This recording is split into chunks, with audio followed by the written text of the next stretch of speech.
Okay, there we go. Hey, buddy. You want to know why these two are out? Guess what we're reviewing? Okay, no. We're reviewing Pet Sematary. 1989, not the remake, 2018, 2019, the original one. From 89. And I think this Hi. one was buried in the Pet Sematary and came back. Yeah, he's very ornery today, isn't he? You are just mean. My pal here's pretty good. Hi.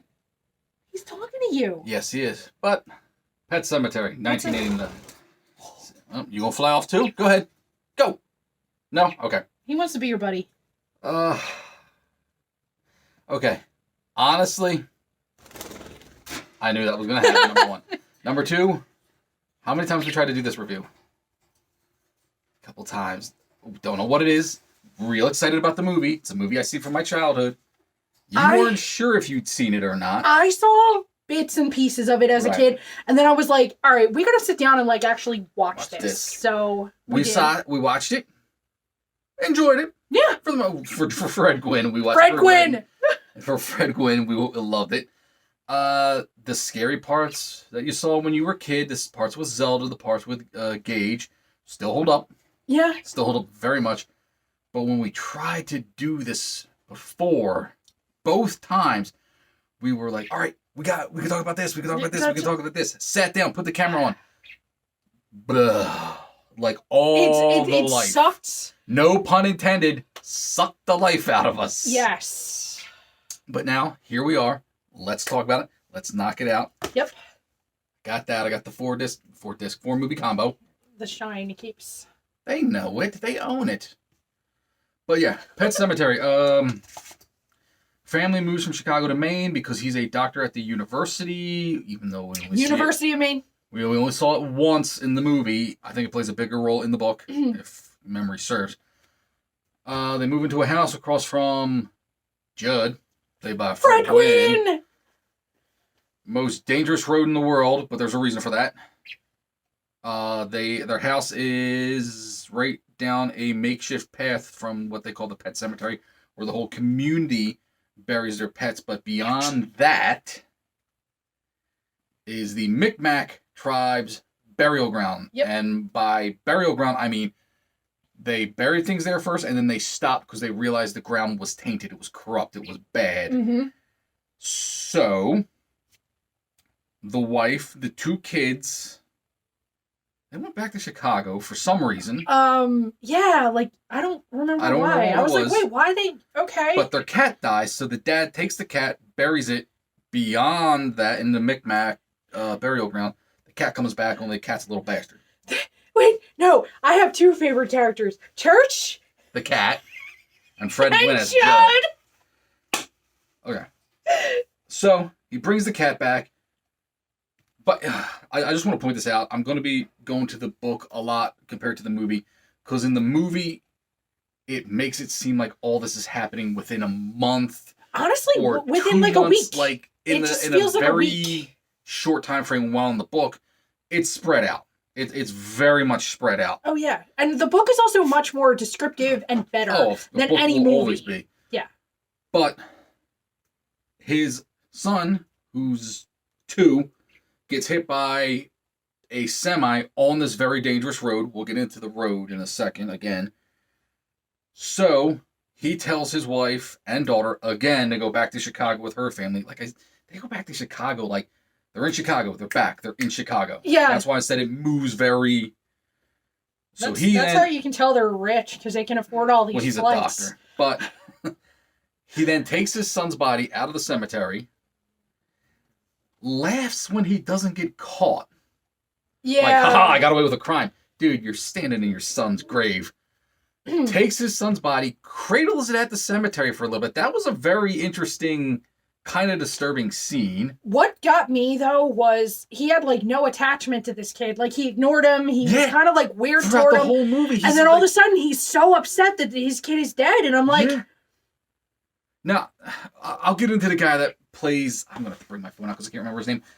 We'll get into the lead actor in a second. But he puts his son in the Micmac burial ground beyond the Pet Cemetery. That's why it's called the Pet Cemetery. And his son comes back, kills the neighbor's Judd, and Judd's the one that showed him where it was. I'll get into that because I said I'm going to compare from the book to the movie. And the wife comes home. The son kills the mother with a scalpel. Well, actually, he kills Judd with a scalpel too. And he hangs in his them up. Achilles heel, kills, and then that got me. Bites his neck. A 2-year-old biting Fred Gwynn, 6 foot whatever's neck. Herman Monster. These little teeth just chomp, and you see it and come he, off, like, but it really a nice bite. It looked like it was all skin. I'm just going to say that now, but I'm just thinking to myself, Fred, you're a Herman Monster. Get up and just backhand that little kid. I know, because he's huge. So, but kills the mom at Judd's house. I can't remember why she went over to Judd's house she heard him. With. She heard him. Oh, giggling. She heard him giggling. Right. Yep. She went over to Judd's house. He's there. Kills her with a scalpel. This 2-year-old manages to drag a fully grown woman's body up to the attic and put a noose over it. So when you pull the attic steps down, the body's hanging down. That's what happens when the dad, the husband, it's the actor's name is Dale Medkiff. I seen him in other stuff. He is a damn good actor. In this, I'll get into it. That's probably why our energy just sucked out. Yeah. But his character's name is Lewis Creed. They're the Creeds. The Creed son's family, name is Gage. The daughter's name is Ellie. The wife's name is Bleh. Tasha Yar. It's Tasha Yar. Rachel. Her name is Rachel. All right. Her name is Rachel. Tasha Yar from Star Trek. Yes, I'm a Trekkie. Yes. She actually stopped Star Trek to do this movie. I just want to throw that out there. R.I.P. Tasha Yar. So the dad actually came home the night Lewis came home the night he buried his son at the Micmac tribe. He fell asleep. Wakes up to a phone call. It's the son saying, "Hey, I played with Judd. I played with Mommy. Now I want to play with you. I want to play with you." He realizes how big of a screw up he did. Yeah. Goes in his medical bag and gets some chemical. I don't think it said what it was. I'm going to say it was probably a lethal concoction that he had put together. Takes it, stabs it into the cat with a syringe to make sure it works. The cat dies. Okay, he goes over to Judd's house. You had a fun fact about that scene. Yeah, the cat was the hardest scene in the shoot because the cat just didn't like this.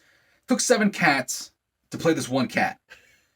Whatever cat was supposed to eat didn't like pork chops. What cat doesn't like pork chops? What cat doesn't like meat? Period. Because my cat ate an entire Thanksgiving turkey. I'm not kidding. Like, he just attacked it on the table, and I was like, well. So he goes into Judd's house, and honestly, I love this scene, but I still don't understand it for the life of me. He walks in the house, and the house looks like no one's been in it in 30, 40 years. Oh, There's walls everywhere. All the furniture's rotted.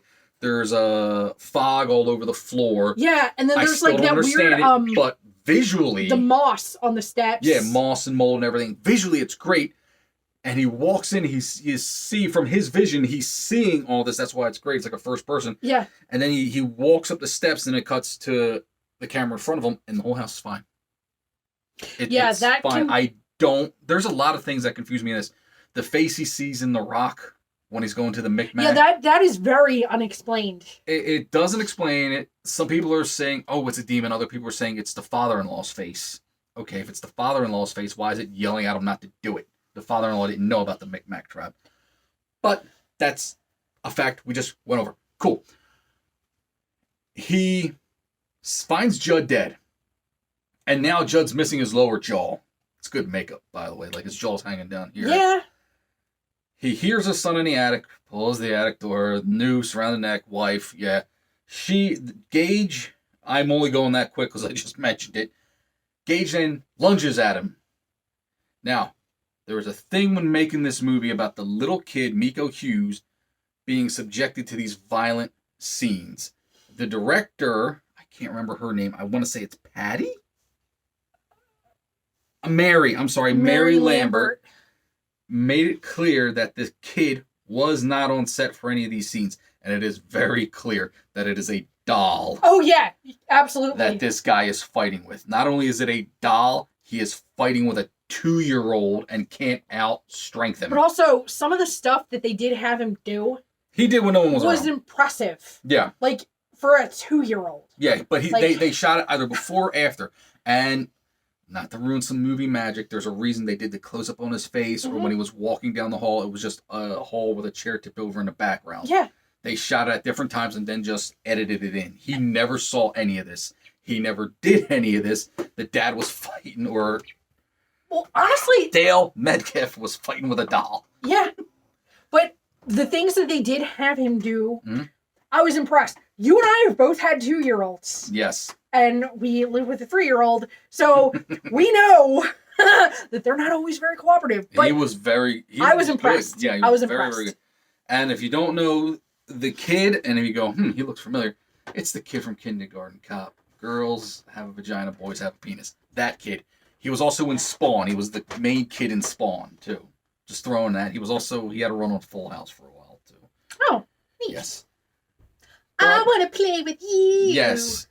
The kid comes up with a scalpel, and he goes to his dad after cutting him in the eye with the scalpel, cutting him with the chest with the scalpel, cutting him in the arms with the scalpel, and he brings the scalpel up, and the dad just says, come here, takes the syringe out and just sticks it right in his neck.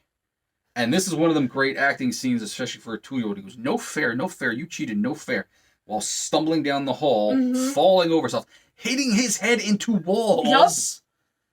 and then just dying again. Again, impressive. And it's this really good, sad scene, and then he cut back to Dale Metcalf, who, remember, has a scalpel cut above his eye. There's not an ounce of friggin' blood in that No, wound. it's scabbed already. And I'm like, It's- hold up. Head wounds are I'm being always the worst. nitpicky, I know, but I've had No, a you're lot of scars. I had a lot of damage done to me. I'm just looking at that going, there ain't enough I know. blood coming out And of that. I worked in the medical field. So you and I both are in the know Yes. about head wounds. They bleed a lot. But he then takes his wife to the Micmac tribe. But he was No convinced. evidence of this whatsoever. Yeah. She just died. She'll be fine. We waited too long with Gage. That's why he was different. She just died. She'll be fine. No evidence of this whatsoever. No. Puts her in the ground. She comes back. He's on the kitchen floor playing solitaire when she comes in, missing half her face. They kiss. Pus all out her wound. Sorry for bringing that up again.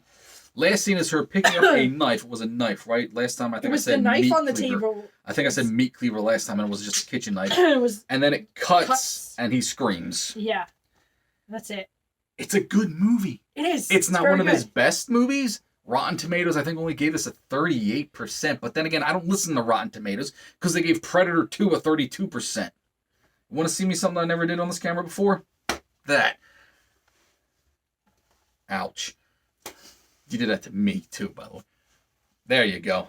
That's why I don't listen to Rotten Tomatoes. They don't know what the hell they're talking about. Remember, for the longest time, Rotten Tomato gave John Carpenter's Thing a low score until it got bumped somewhere in the 80s. Hey, I'm that just was throwing a good movie. I'm just throwing it out there. Is the dog gonna be okay? It Is might the be. dog gonna be okay? Wait till we watch Silver Bullet, then you're going to be asking about a whole different type of dog. Okay. But that's the plot of the movie. The reason it's a good movie and not a great movie is Dale Midkiff, or Midkiff. I'm sorry if I'm pronouncing his name wrong. He shows no emotion in this whatsoever. No. Except for when the kid gets hit by the truck and then he's in the middle of the road doing this. But you haven't shown anything to this kid. But also, his wife too. Like when you first meet their family, like you're just like, what is the dynamic with him and his wife? Do they they're hate each fighting other? all the Like, time. what is the deal? Like, what is the deal? And then the wife comes out before, like, he goes on his first day, and she does tell the sad story, the sob story about death and her sister. but that's Zelda. later. And you kind of get that, and you get, okay, he's the man of... Sorry, damn energy drink. He's the man of science, and it's like, oh, death is just this, and death to her is like this. If that's what it is, explain it more. But hold on, another question I have. Like, apparently, they've been married a while. Two kids. Two kids. The one's 7, 8? So they have to be married for a while. We'll say at least 7 years. At least. And, like, you think that he would have known that about her. she kept covering it up. I know that, and I don't know. Maybe it's explained in the book. Remember, it's been a while since I read the book.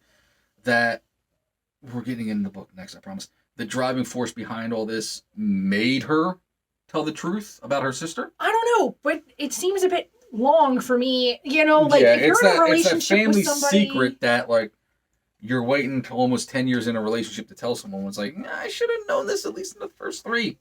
If we're going to be together a while, you know? Yeah, that's kind of pertinent information while you're being squirrely. He is very no emotional. We did say once, and we were really hoping, he gave the crazy eyes. Yeah, he gave the crazy eyes, and we went, oh, here it is, and then no. Nothing. Fred Gwynne as Judd in this is the best thing about this because he is Maine through and through, and he even people have even asked him when he was alive, how did you get into that character? And he just said, well, I just put Judd's overalls all on one leg at a time. But another thing, before you get into your main story, I know you've been waiting for it. Fred Gwynne at this time, I think he was in his 50s? Yeah. He still had a full head of black hair. hair. He had to dye, bleach, whatever, his hair white every day for this movie shoot. Every day he had to dye his hair. Now, I didn't know that fact until I read it before going into this movie. But then once I read that fact and watched the movie, I went, oh, God, I can see. I know, this one goes, I can't unsee it. And I'm like, all right, so we have to pause the movie. And then he has to explain to me. But I'm like, okay, but you know what? I'll be honest. It's Fred Gwynne. I don't care. He could have shown up in the Herman Monster makeup, and I went, Herman Monster. Then as soon as he talked, I went, no, this is Judd. He's perfect in this damn movie. He is absolutely perfect. And again, the book and the movie, I'm going to explain. I promise you. The power that's behind all this is the one that says, hey, push him to the Micmac tribe. When the child dies and he's blaming himself for this because he's like, I shouldn't have taken you there. I shouldn't have shown you this. I shouldn't have done this, but I did. And it's because there's something around here. And then at one of the last scenes is he's sitting on this porch. He's got his beer. He's got his cigarette. There's a gun next to him too, if you notice. He goes, you old fool. You started all this. You got to end this.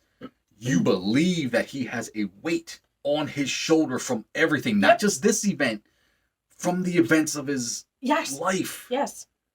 And you believe him. Meanwhile, Dale Metcalf, I don't know if it was the director telling him, no, less emotion or what, but just nothing. Tell your main story. I'll start with this. No. Fun fact. They didn't just shoot in one part of Maine. This movie was shot in Maine. Stephen King actually had it in his contract. They shot all over Maine. So when you see them walk out of the house and then walk through the woods, that's like in 2 separate parts of Maine. Go! Okay, so everybody that was not part of their family impressed me with their Maine accents. Just the blasé, like... I will say this, not to interrupt. The one scene at the university, no one had a Maine accent. No, but... Everywhere else. The maid, her blasé attitude about her stomach pain... It'll go away. It comes and goes. It comes, it goes. You know, that's typical, like, Mainer attitude. Fred Gwynne. If I didn't know who Fred Gwynne was, I would think, hey, they just plucked him out of mid-Maine. Even Stephen King's little cameo, he doesn't have the accent that thick. No. But you're just like, he's Maine. Yes. He's Maine. Yes. And even in the part where they were flashing back to his... right. Everybody in that scene had a really good... The scene is... Lewis asked him, has anyone ever been, any human been buried up there? And he's like, God heavens, no. Or Jesus Lord, no. You find out 20 minutes later, which I'm sure is like days in this movie. He lied. There was. They buried a soldier there because it was all his father had. Mm-hmm. And it's a flashback. And the guy basically came back as a zombie, a talking zombie. They all went to his house and burned it down. They are all talking with that thick Maine. Sometimes dead is better. And everybody... accent. And I said this when we were doing the movie. I was like, whoever they got to be the young Fred Gwynne, they never showed his face. No. It's like, they got his body language perfect. Unless it was him in a wig. Unless it was him with a dark wig on and the hat, just like they got his body down. They got his lumbering But yeah, down. they got the flashback, in all the flashbacks, even his mother when he was a kid, Yeah. had that thick Maine accent, and they got it down perfectly. They did. They really did. But like I said, everybody had that like main, blase, like, hey, and I'm not saying that's a bad thing. That's just how they No, it are was up Maine. there. And You've been to Maine a couple times. quite a few. And you've told me this when we were watching the movie, because I mentioned the fact they didn't just shoot one part of Maine. You go, that's basically just Maine. If you want to go to the store, it's 2 hours out. It's 3 hours out. Pretty much, it's a whole day. It's a whole day of like going to the grocery store. That's 6-hour round trip sometimes. Depending on what you need, where you gotta go.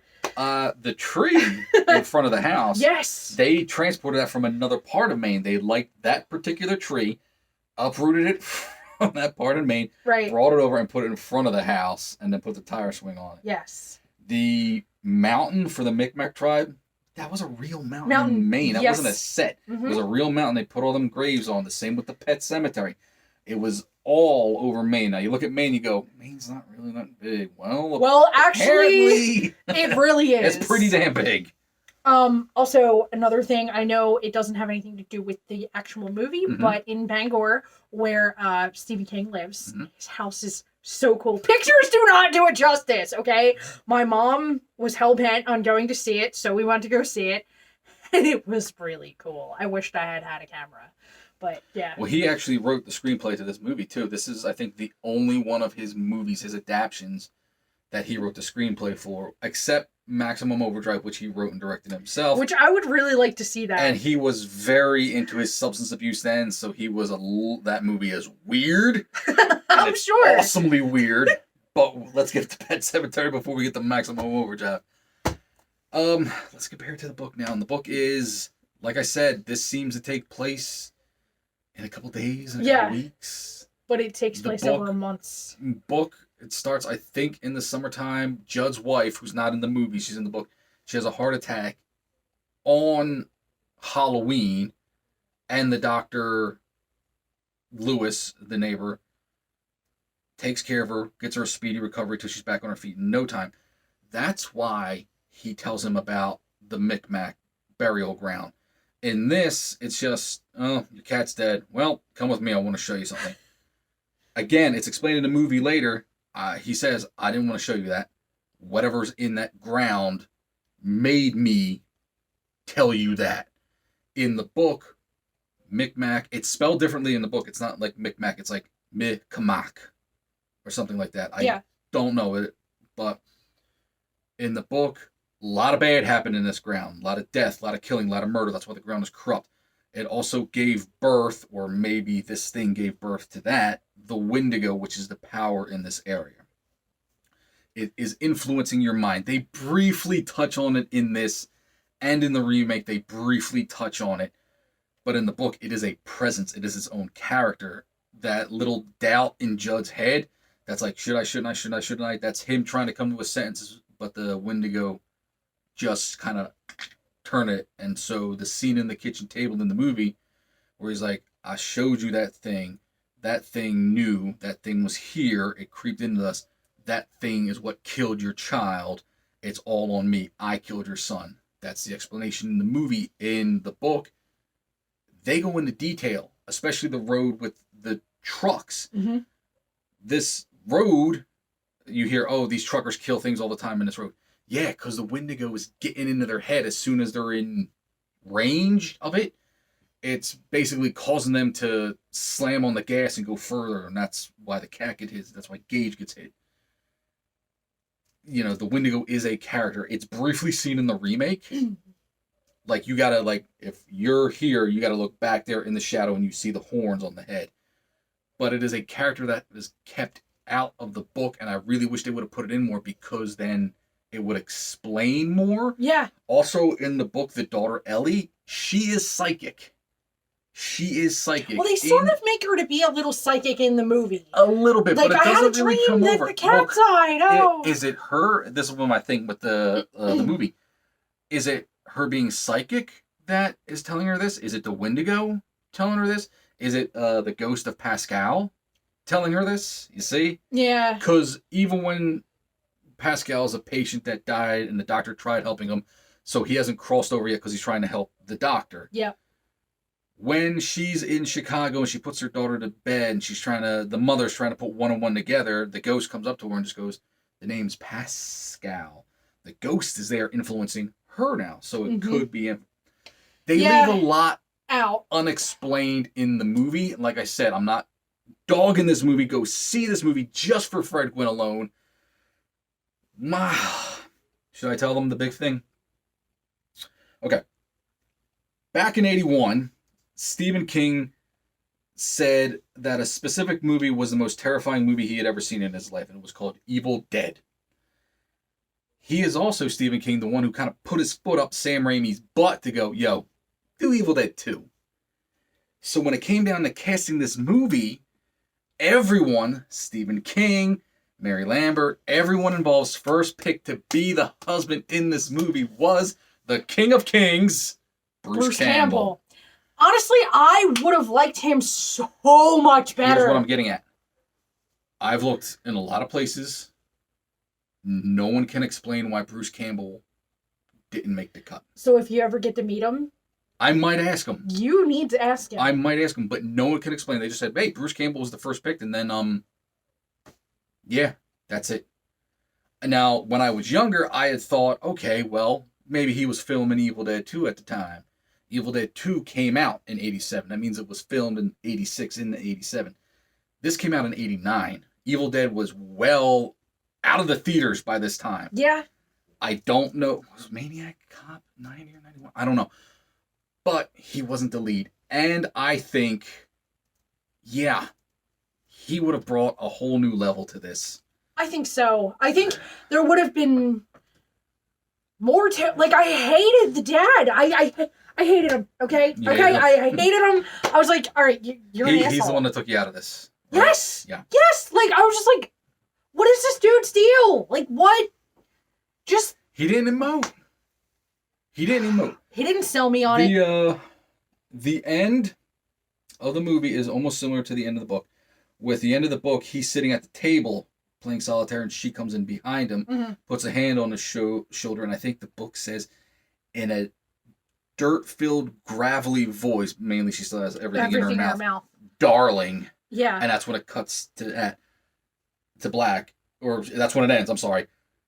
In the movie, they went, no, we want one more little stinger.